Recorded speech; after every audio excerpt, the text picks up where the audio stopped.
Hello everyone, कैसे हो आप सभी। एक बार पुनः स्वागत है आप सभी का हमारे अपने YouTube channel Shiv coaching classes पर। उम्मीद करते हैं आप सभी मस्त होंगे, बेहतर होंगे, आप सभी की पढ़ाई भी अच्छे से चल रही होगी। आज की इस वीडियो में हम देखेंगे क्लास 12th बायोलॉजी एनसीईआरटी। देखिए आज की इस वीडियो में यहाँ पे हम लगभग आपको 5 से 6 साल के प्रीवियस ईयर के पेपर के जो भी इंपॉर्टेंट क्वेश्चन है वो हम आपको यहाँ पे प्रोवाइड कराने वाले हैं। और ये क्वेश्चन आपके पेपर के पॉइंट ऑफ व्यू से काफी इंपॉर्टेंट होने वाले हैं, क्योंकि यदि आप प्रीवियस ईयर के 5 से 6 साल के पेपर के यदि आप सोल्यूशन कर लेते हैं, यानी इसका आप यदि हल कर लेते हैं, तो डेफिनेट रूप से आपके एनुअल एग्जाम की तैयारी काफी अच्छे से हो जाएगी। तो चलिए वीडियो को स्टार्ट करते हैं। देखिए चैप्टर वाइज चैप्टर यहाँ पे हम क्रमशः चैप्टर 1 से लेकर के चैप्टर 13 तक के जो भी क्वेश्चन आपसे पूछे गए हैं, यहां पे हमने 2019 से लेकर के 2024 तक के क्वेश्चनों को ऐड किया है। और जो क्वेश्चन 2019 से लेकर के 2024 तक में पूछे गए हैं जिस जिस चैप्टर से, उस चैप्टर में हमने उस क्वेश्चन को ऐड किया है। तो आपको यहां पे इतने इंपॉर्टेंट क्वेश्चनों को अच्छे से तैयार करना है। देखिए चैप्टर 1 में हम देखेंगे कितने इंपॉर्टेंट क्वेश्चन है, उसके बाद क्रमशः हम चैप्टर 1 से लेकर के चैप्टर 13 तक के लगभग यहां पे 80 से 85 इंपॉर्टेंट क्वेश्चन समझने वाले हैं, जो कि आपके पेपर के पॉइंट ऑफ व्यू से काफी इंपॉर्टेंट है। देखिए इनके सोल्यूशन भी हमने क्या किए हैं, सोल्यूशन भी हमने लगभग चैप्टर 6 तक के प्रोवाइड करा दिए हैं आपको। और चैप्टर 7 से यदि आप आगे का सोल्यूशन करना चाहते हैं तो आप प्रीवियस ईयर के वीडियो को देख सकते हैं, और उसके अलावा आपको आगे भी क्रमशः वीडियो मिलती रहेगी। चलिए वीडियो को स्टार्ट करते हैं। सबसे पहले आपको चैप्टर 1 से जितने भी इंपॉर्टेंट क्वेश्चन है उनको तैयार करना है, जो कि आपके 2019 से लेकर के 2024 तक में पूछे भी गए हैं। पहला इंपॉर्टेंट क्वेश्चन आपको तैयार करना है, स्वपरागण व परपरागण के मध्य अंतर यानी कि डिफरेंस। ये आप देख सकते हैं कि हमने हर एक प्रश्न के लास्ट में हमने उसका ईयर भी लिख रखा है, यानी कि सन भी हमने लिखा है कि 2019 में पूछा गया और 2020 में भी ये क्वेश्चन पूछा गया है। इसके बाद क्रमशः आप सामने देख सकते हैं हर एक का हमने यहाँ पे ईयर लिखा है कि किस सन में ये क्वेश्चन पूछा गया है। दूसरा क्वेश्चन आपको तैयार करना है, एक प्रारूपिक पुष्प के अनुदैर्ध्य काट का नामांकित चित्र बनाना है। एक फ्लावर की स्ट्रक्चर का आपको डायग्राम तैयार करना है। अगला प्रश्न है, एक बीजपत्री व द्विबीजपत्री बीज में कोई 4 अंतर लिखना है, डिफरेंस लिखना है मोनोकाट और डाइकाट सीड के अंदर। अगला इंपॉर्टेंट क्वेश्चन है कि एक सेव को आभासी फल क्यों कहते हैं और पुष्प का कौन सा भाग फल का निर्माण करता है, यह आपको बताना है। इसके बाद अगला प्रश्न आपको तैयार करना है, परागकण की जो भित्ति होती है, परागकण भित्ति रचना में जो टेपिटम होता है, टेपिटम की भूमिका आपको क्या होती है, यानी टेपिटम का कार्य क्या होता है, यह आपको तैयार करना है। अगला इंपॉर्टेंट क्वेश्चन है कि एक प्रारूपी आवृत्त बीजी बीजांड का स्वच्छ नामांकित चित्र बनाइए। तो यानी आपको एक वेल डेवलप्ड डायग्राम बनाना है किसका, ओव्यूल्स का, यानी कि बीजांड का। अगला इंपॉर्टेंट क्वेश्चन है कि लघु बीजाणु जनन तथा गुरु बीजाणु जनन में अंतर स्पष्ट कीजिए। तो माइक्रोस्पोरोजेनेसिस और मेगा स्पोरोजेनेसिस के मध्य डिफरेंस आपको तैयार करना है। इसके बाद अगला प्रश्न है कि उन्मीली परागण जो है पुष्पों से क्या तात्पर्य होता है, क्या अनुन्मीली परागणी पुष्पों में भी परपरागण की क्रिया संपन्न हो सकती है, यह आपको बताना है। अगला प्रश्न है कि पुष्पों द्वारा स्वपरागण रोकने के लिए विकसित की गई 2 कार्य नीति का विवरण दीजिए। यानी परागण की जो प्रक्रिया होती है, स्वपरागण की या सेल्फ पॉलिनेशन की जो प्रक्रिया होती है, इसको कार्य नीति करने के लिए इसका विवरण करना है, 2 नीतियां आपको बतानी है। अगला प्रश्न है त्रिसंयोजन या त्रिसंलयन, जिसको कि आप ट्रिपल फिजन कहते हैं, ट्रिपल फिजन को आपको एक्सप्लेन करना है। फिर इसके बाद देखिए आपको तैयार करना है, पुष्पीय पादपों के बीजांड का वर्णन कीजिए। यानी बीजांड की संरचना आपको बनानी। बीजांड की संरचना 23 में भी पूछी गई है और 24 में भी पूछी गई है, यानी क्वेश्चन बार बार ये रिपीट हो रहा है। इसके बाद देखिए अब हम देखते हैं चैप्टर 2 के इंपॉर्टेंट प्रश्न। चैप्टर 1 का तो हमने समझ लिया, अब चैप्टर 2 के हम देखते हैं। चैप्टर 2 की यदि हम बात करते हैं, सबसे पहला क्वेश्चन आपको तैयार करना है, मानव के वृषण के अनुप्रस्थ काट का नामांकित चित्र बनाइए। तो वृषण का अनुप्रस्थ काट यानी कि ट्रांसफर सेक्शन, आपको इसका डबल डेवलप्ड आपको डायग्राम तैयार करना है। अगला इंपॉर्टेंट क्वेश्चन आपको तैयार करना है, स्पर्मेटोजेनेसिस और oogenesis के मध्य अंतर, यानी difference between spermatogenesis and oogenesis। अगला प्रश्न है, क्या कारण है कि पुरुषों में जो वृषण होते हैं ये उदर गुहा के बाहर स्थित होते हैं। काफी इंपॉर्टेंट क्वेश्चन है, बार बार रिपीट होता है, तो इसको आपको तैयार करना है। इसके बाद अगला प्रश्न है, शुक्राणु तथा अंडाणु का नामांकित चित्र बनाइए। केवल आपको डायग्राम तैयार करना है अच्छे से, शुक्राणु का और अंडाणु का, यानी स्पर्म और ओवम का आपको डायग्राम तैयार करना है। अगला प्रश्न है, प्रसव क्या होता है और प्रसव की प्रक्रिया को कौन कौन से हार्मोन्स प्रभावित करते हैं या इफेक्ट डालते हैं, ये आपको बताना है। इसके बाद अगला क्वेश्चन आपको तैयार करना है, शुक्र जनन यानी कि स्पर्मेटोजेनेसिस की प्रक्रिया क्या होती है, इसमें कौन कौन से हार्मोन्स शामिल होते हैं, उनके आपको नाम लिखना है। अगला प्रश्न है अंड जनन की क्रिया को शामिल हार्मोन्सों के नाम लिखना है, यानी अंड जनन की क्रिया में कौन कौन से हार्मोन शामिल होते हैं उनका आपको केवल नाम लिखना है। अगला इंपॉर्टेंट क्वेश्चन है कि मादा जनन तंत्र का नामांकित चित्र बनाइए। तो मादा जनन तंत्र और नर जनन तंत्र, इसके बाद है नर जनन तंत्र, दोनों का आपको डायग्राम जरूर तैयार करना है, क्योंकि मेल और फीमेल रिप्रोडक्टिव सिस्टम का डायग्राम अक्सर आपके एग्जाम में पूछा जाता है। अगला क्वेश्चन है कि वृषण के अनुप्रस्थ काट का नामांकित चित्र बनाइए। तो देखिए वृषण के अनुप्रस्थ काट का आपको नामांकित चित्र बनाना है। इसको आपने पहले भी देख चुका, ये 2019 में भी आया है, 2021 में भी ये क्वेश्चन रिपीट हुआ है। तो आपको वृषण की संरचना का नामांकित डायग्राम तैयार करना है। अगला प्रश्न है कि जो अंड जनन की क्रिया होती है इसको रेखा चित्र सहित समझाना है। किसके माध्यम से? रेखा चित्र के माध्यम से समझाना है। तो आपको आरेख बना करके, हमने समझाया भी है, आपको आरेख बना करके पूरा एक्सप्लेन करना है कि अंड जनन की प्रक्रिया या ओजेनेसिस की प्रक्रिया कैसी होती है। इसके बाद आपको एक छोटा सा क्वेश्चन तैयार करना है, कोलेन ट्राम यानी कि खीस क्या है। तो ये आपको तैयार करना है, छोटा सा क्वेश्चन है, 2023 में आपसे पूछा भी गया है। इसके बाद देखते हैं चैप्टर 3 के इंपोर्टेंट क्वेश्चन। चैप्टर 3 में जब आप आएंगे, चैप्टर 3 में सबसे पहले इंपोर्टेंट क्वेश्चन आपको तैयार करना है, एमनियोसिंथेसिस विधि क्या होती है, इसको आपको एक्सप्लेन करना है। तो चैप्टर 3 यानी कि हमारा जो जनन स्वास्थ्य वाला चैप्टर है, इसमें से आपको सबसे पहले एमनियोसिंथेसिस तैयार करना है।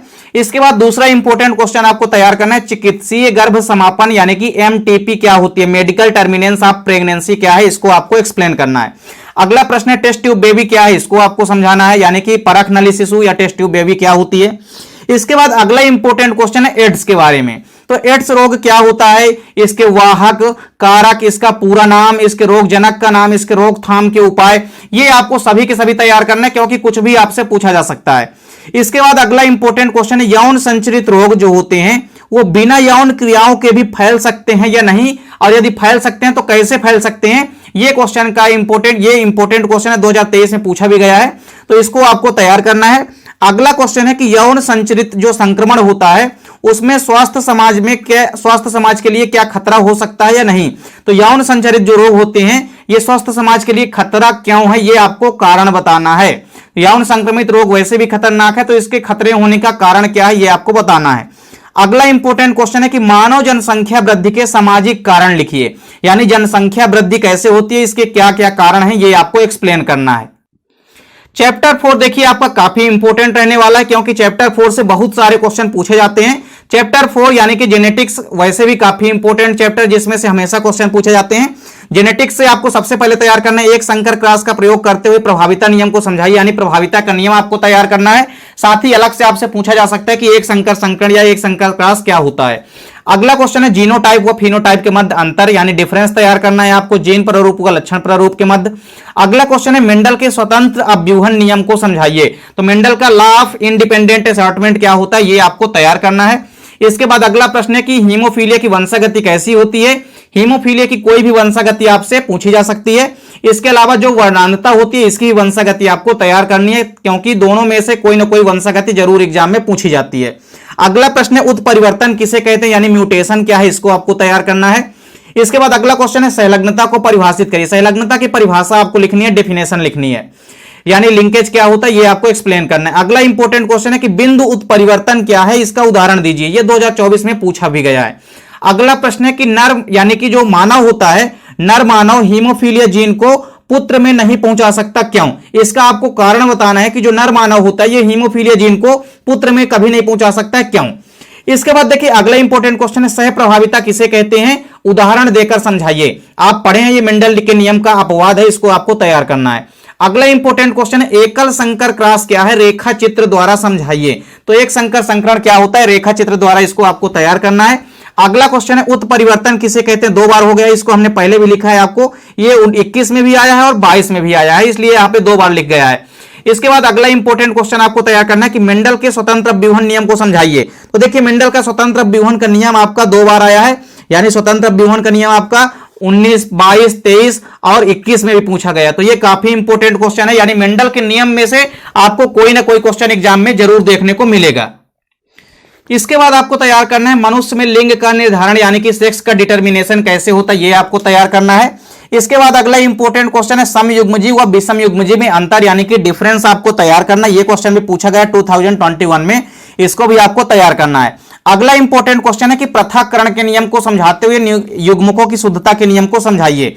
या ऐसा भी क्वेश्चन पूछ सकता है कि पृथक्करण जो नियम है हमारा, मेंडल का नियम जो है, इसको हम शुद्धता का नियम क्यों कहते हैं। तो यह क्वेश्चन आपके लिए काफी इंपॉर्टेंट है, यानी मेंडल के नियमों को आपको अच्छे से तैयार करना है और उसके अपवादों को भी अच्छे से तैयार करके ही एग्जाम में जाना है। इसके बाद देखिए अगला चैप्टर है हमारा चैप्टर 5, वंशागति का आणविक आधार। यह भी चैप्टर काफी इंपॉर्टेंट है। पहला क्वेश्चन इसमें से आपको तैयार करना है, डीएनए की संरचना का वर्णन करना है, यानी वाटसन एवं क्रिक का जो डीएनए मॉडल है इसको आपको तैयार करना है। अगला प्रश्न है डीएनए से एमआरएनए के निर्माण की क्रियाविधि का वर्णन करिए, या इसकी जगह आपसे पूछा जा सकता है कि अनुलेखन या ट्रांसक्रिप्शन को समझाइए। तो क्योंकि अनुलेखन या ट्रांसक्रिप्शन में डीएनए से क्या बनता है, एमआरएनए बनता है, तो यह अनुलेखन आपसे पूछा गया है। अगला इंपॉर्टेंट क्वेश्चन तैयार करना, लैक ओपरान मॉडल क्या है, इसको आपको समझाना है। इसके बाद अगला क्वेश्चन है जेनेटिक कोड क्या है, इसकी आपको विशेषता तैयार करनी है। कभी कभी जेनेटिक कोड क्या है केवल आपको बस परिभाषा पूछ लिया जाता है कभी कभी जेनेटिक कोड के बारे में कि जेनेटिक कोड है क्या। इसके बाद अगला इंपॉर्टेंट क्वेश्चन है कि डीएनए फिंगरप्रिंटिंग क्या है, यानी डीएनए अंगुली छापन क्या है, इसकी क्रियाविधि कैसे होती है, साथ ही साथ इसकी उपयोगिता भी आपको तैयार करनी है। अगला इंपॉर्टेंट क्वेश्चन है कि डीएनए अनुवांशिक पदार्थ है, इसे सिद्ध करने हेतु अपने प्रयोग के दौरान हर्षे एवं चेज ने डीएनए का प्रयोग जो है डीएनए व प्रोटीन के बीच कैसे अंतर स्थापित किया। तो हर्षे एवं चेज का प्रयोग आपको याद रखना है, डीएनए से संबंधित जो हर्षे व चेज का प्रयोग है इसको आपको तैयार कर लेना है। अगला क्वेश्चन आपको तैयार करना है जेनेटिक कोड क्या है, केवल डेफिनेशन तैयार करनी है। इसके बाद डीएनए व आरएनए के मध्य आपको डिफरेंस यानी कि अंतर तैयार कर लेना है।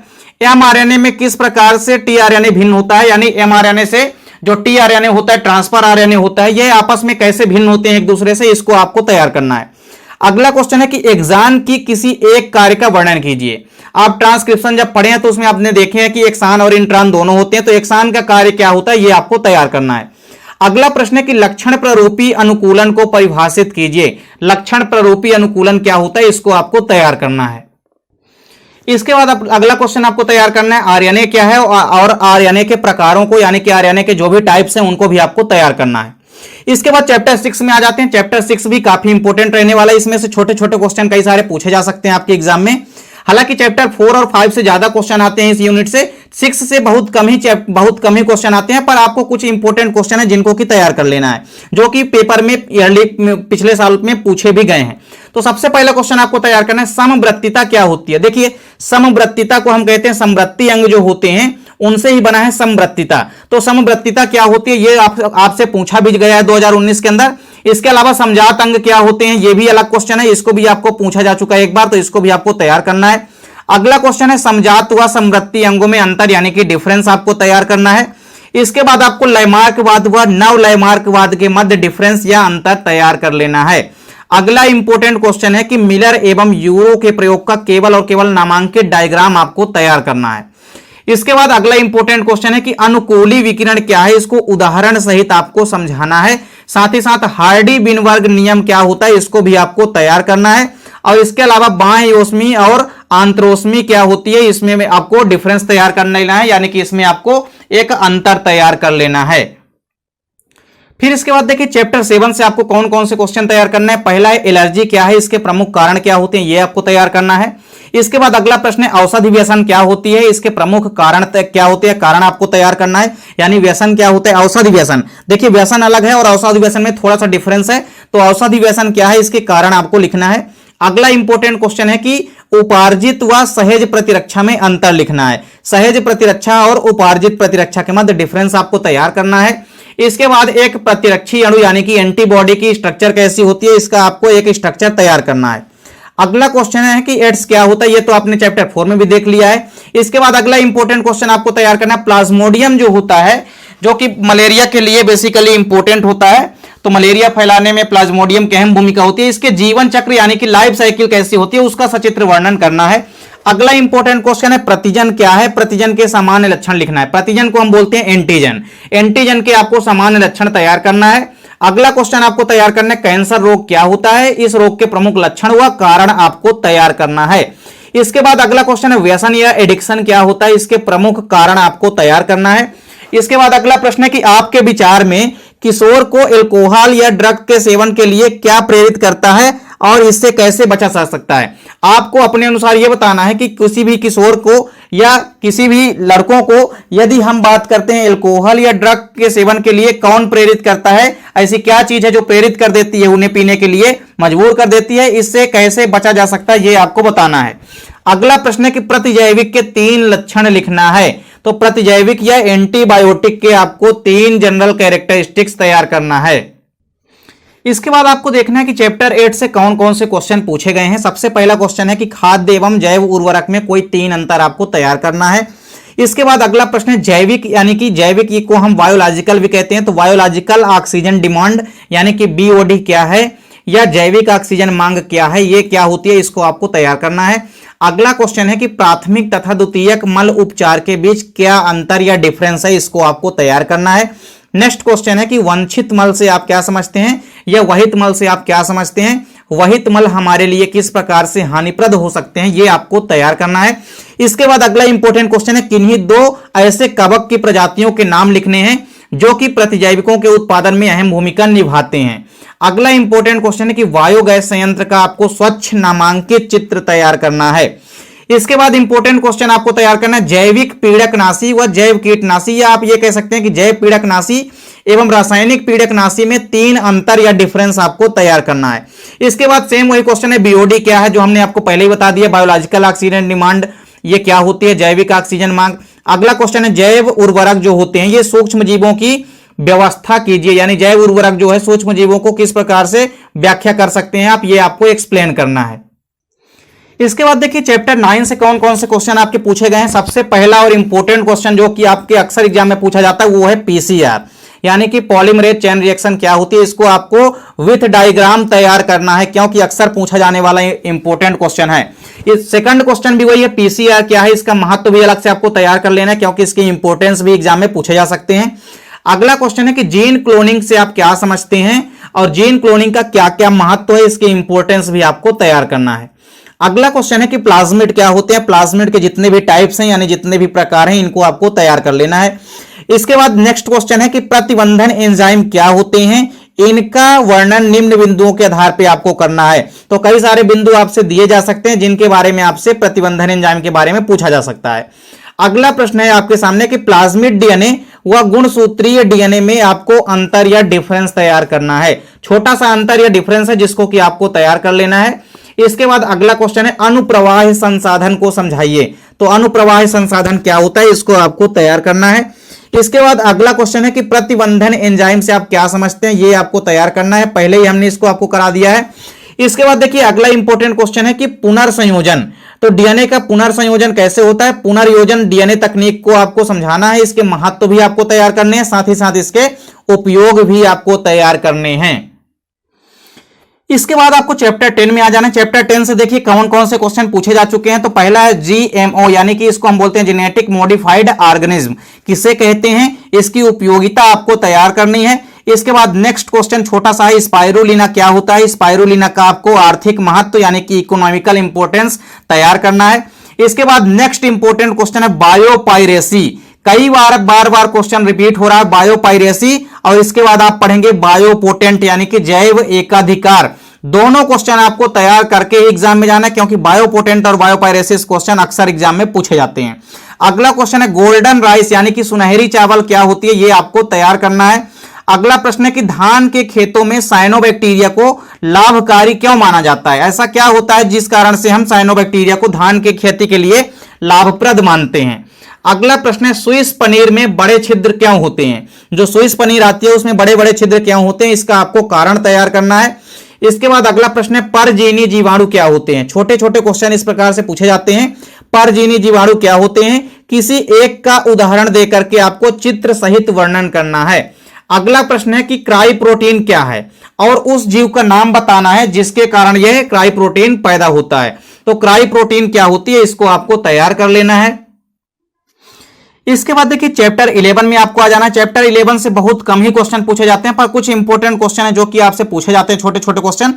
तो इसमें से आपको तैयार करना है मरुद्विधि पादपों में पाए जाने वाले आकार की अनुकूलन को लिखिए, ये क्वेश्चन पूछे भी गए हैं 2-3 बार। इसके बाद अगला इंपॉर्टेंट क्वेश्चन पूछा गया है आबादी घनत्व से आप क्या समझते हैं, यानी कि जनसंख्या घनत्व से आप क्या समझते हैं, पॉपुलेशन डेंसिटी से आप क्या समझते हैं, ये आपको बताना है। अगला क्वेश्चन है कि छद्मा वर्ण क्या होता है और छद्म वर्ण को आपको एक्सप्लेन करना है, इसकी आपको डेफिनेशन तैयार करनी है, साथ ही साथ इसके आपको एक दो एग्जाम्पल भी देने हैं। अगला क्वेश्चन है कि सहभोजिता व सहपरोपकारिता क्या होती है, इसको आपको तैयार कर लेना है। और अगला क्वेश्चन है, ये क्वेश्चन आपका चैप्टर 9 में भी पूछा गया है कि जैविक क्षमता किसे कहते हैं, यानी कि बायोलॉजिकल ऑक्सीजन डिमांड जो है उसी से संबंधित एक क्वेश्चन है जैविक क्षमता। तो जैविक क्षमता किसे कहते हैं, ये भी आपको तैयार कर लेना है। अब आते हैं चैप्टर 12 में। चैप्टर 12 में जब आप बात करेंगे, चैप्टर 12 हम आपको पहले ही बता दें कि ये चैप्टर आपके लिए काफी इंपॉर्टेंट रहने वाला है, क्योंकि चैप्टर 12 एक ऐसा चैप्टर है, इकोसिस्टम वाला आपका चैप्टर है, यानी परितंत्र या पारिस्थितिक तंत्र का चैप्टर है। इसमें से अक्सर एग्जाम में क्वेश्चन देखने को मिलेंगे ही मिलेंगे, और एक नहीं बल्कि दो दो क्वेश्चन आपको देखने को मिलेंगे केवल और केवल इसी चैप्टर से। तो इस चैप्टर को आपको अच्छे से तैयार करना है, और जितने भी प्रीवियस ईयर के क्वेश्चन आए हैं इनको भी आपको तैयार कर लेना है। तो देखिए, पहला इंपॉर्टेंट क्वेश्चन है उत्पादक, उपभोक्ता व अपघटक के बारे में समझाइए। कुल मिलाकर के आपसे यहां पे पूछा गया है कि इकोसिस्टम के जो भी बायोटिक कंपोनेंट होते हैं, यानी कि जो भी इकोसिस्टम के जैविक घटक होते हैं, उनका आपको वर्णन करना है। और यह क्वेश्चन काफी इंपॉर्टेंट भी है, इनको आपको तैयार करना है। इसके बाद आपको आ जाना है सेकंड नंबर के क्वेश्चन पे। सेकंड क्वेश्चन आपको तैयार करना है खाद्य श्रृंखला व खाद्य जाल के मध्य अंतर, यानी difference between food chain and food web. तो फूड वेव व फूड चेन के मध्य डिफरेंस तैयार करना है। अगला इंपॉर्टेंट क्वेश्चन है कि इकोलॉजिकल पिरामिड यानी कि पारिस्थितिक पिरामिड को समझाइए व इसके जितने भी टाइप्स हैं। आप यकीन मान के चलिए कि जितने भी पिरामिड हैं, चाहे वो आपका वन परितंत्र में पिरामिड हो, चाहे घास की इकोसिस्टम का पिरामिड हो, चाहे आपसे किसी भी पूछ ले वन परितंत्र का, या आपका घास परितंत्र का पिरामिड, या तालाब परितंत्र का पिरामिड, कहीं का भी पिरामिड पूछे, जितने भी पिरामिड के प्रकार हैं, चाहे वो आपका एनर्जी का पिरामिड हो, चाहे वो आपका बायोमास का पिरामिड हो, चाहे वो आपका नंबर का पिरामिड हो, सभी के सभी पिरामिड आपको तैयार करके एग्जाम में जाना है, क्योंकि कोई ना कोई पिरामिड से क्वेश्चन डेफिनेट रूप से आपके एग्जाम में पूछा जा सकता है। इसके बाद अगला क्वेश्चन आपको one of most important question इस चैप्टर का, पोषण स्तर क्या, यानी ट्राइफिक लेवल क्या होता है, ये आपको तैयार करना है। अगला क्वेश्चन है पारिस्थितिक अनुक्रमण, काफी इंपोर्टेंट क्वेश्चन है जितने भी इस चैप्टर के हैं। पारिस्थितिक अनुक्रमण क्या है, इसके विभिन्न चरण लिखिए, जितने भी इंपोर्टेंट स्टेप होते हैं इसके, वो आपको तैयार करना है। इसके बाद खाद्य श्रृंखला को डिटेल में आपको वर्णन करना है। खाद्य श्रृंखला और खाद्य जाल में आपको डिफरेंस तो तैयार करना ही है, साथ ही साथ आपको खाद्य श्रृंखला को विस्तार पूर्वक तैयार करना है। इसके बाद अगला इंपॉर्टेंट क्वेश्चन है कि ऊर्जा का जो पिरामिड होता है वो सदैव सीधा क्यों बनता है, इसका आपको कारण बताना है। इसके बाद अगला इंपॉर्टेंट क्वेश्चन है कि उत्पादकता, सकल प्राथमिक उत्पादकता और शुद्ध उत्पादकता के बीच पारस्परिक क्या संबंध होता है, इसका आपको वर्णन करना है। इसके बाद अगला इंपॉर्टेंट क्वेश्चन तैयार करना है आपको, एक तालाब या झील परितंत्र को संक्षेप में समझाइए। हमने पहले ही कहा आपको कि जो भी परितंत्र है किसी न किसी इकोसिस्टम का आपको जरूर पूछा जाएगा, चाहे तालाब के इकोसिस्टम में पूछे, चाहे आपसे झील के इकोसिस्टम का पूछे, सेम है। इसके बाद आपको तैयार करना है कि पारिस्थितिक या वातावरण या पर्यावरणीय कारक किसे कहते हैं, केवल इसकी डेफिनेशन आपको तैयार कर लेनी है। फिर इसके बाद अगला क्वेश्चन है कि अनुक्रमण शब्द को परिभाषित कीजिए, यानी कि डेफिनेशन लिखना है अनुक्रमण या सक्सेशन की। साथ ही साथ किसी भी खाली चट्टान में, यानी चट्टानों पे अनुक्रमण की विधि कैसी होती है, या आप कह सकते हैं कि जो रॉक्स होते हैं, चट्टान होते हैं, वहां पे अनुक्रमण कैसा होता है, उसको आपको एक्सप्लेन करना है। और अंत में हम देखेंगे चैप्टर 13, जो कि हमारा लास्ट चैप्टर है। ये हमारा बायोडाइवर्सिटी वाला चैप्टर है, जैव विविधता का चैप्टर है। इसमें से कम ही जम क्वेश्चन पूछे जाते हैं। पहला क्वेश्चन आपको पूछा गया कि स्वस्थानीय संरक्षण और बाह्य स्थानीय संरक्षण क्या होता है, यानी कि इन सिटू कंजर्वेशन और एक्स सिटू कंजर्वेशन क्या होता है, इसको आपको एक्सप्लेन करना है। इसके बाद अगला इंपॉर्टेंट क्वेश्चन है जैव विविधता के जैविक संगठन के स्तरों के नाम लिखना है, यानी जो बायोडाइवर्सिटी होती है उसके टाइप्स आपको तैयार करना है। इसके बाद अगला इंपॉर्टेंट क्वेश्चन है कि जैव आवर्धन से आप क्या समझते हैं, ये आपको डेफिनेशन इसकी आपको तैयार कर लेना है। इसके बाद एक क्वेश्चन और आपको तैयार कर लेना है इस चैप्टर से कि भारत में वन्य जीवन की विलुप्ति के कारण की व्याख्या कीजिए, यानी जो वन्य प्राणी विलुप्त हो रहे हैं इसके क्या कारण हैं विलुप्त होने के, इन क्वेश्चनों को आपको तैयार करना है। तो देखिए यहां पे हमने आपको चैप्टर 1 से लेकर के चैप्टर 13 तक के जो भी प्रीवियस ईयर के क्वेश्चन पेपर हैं वो हमने आपको प्रोवाइड करा दिए हैं। अभी तक आप यदि इसके पिछले तक हमने जितनी भी वीडियो प्रोवाइड करा दी है, चैप्टर 6 हमारा चल रहा है, जिसके पहले तक का आप अच्छे से कंप्लीट कर लीजिए, और जल्दी हम चैप्टर का पूरा चैप्टर आपको कवर कराने वाले हैं। तो उम्मीद करता हूं कि वीडियो पसंद आई होगी। वीडियो अच्छी लगे तो लाइक और कमेंट जरूर कीजिए, साथ ही साथ दोस्तों के बीच ज्यादा से ज्यादा वीडियो को शेयर कीजिए। देखिए इनके आप नोट्स भी ले सकते हैं, यदि आप अच्छे से तैयारी करना चाहते हैं तो कांटेक्ट कर सकते हैं 9685299149 पर। आपको हैंड रिटन नोट्स भी प्रोवाइड कराई जाएगी। अब देखिए आप बहुत सारे बच्चों का कमेंट रहता है कि सर कुछ क्वेश्चन आप छूट गए हो या कि आपसे कुछ क्वेश्चन छूट गए हैं, तो देखिए जो क्वेश्चन छूट गए हैं उसको हम बाद में कवर करा देंगे, बिल्कुल भी परेशान होने की जरूरत नहीं है। मिलते हैं नेक्स्ट वीडियो में, तब तक के लिए जय हिंद, वंदे मातरम।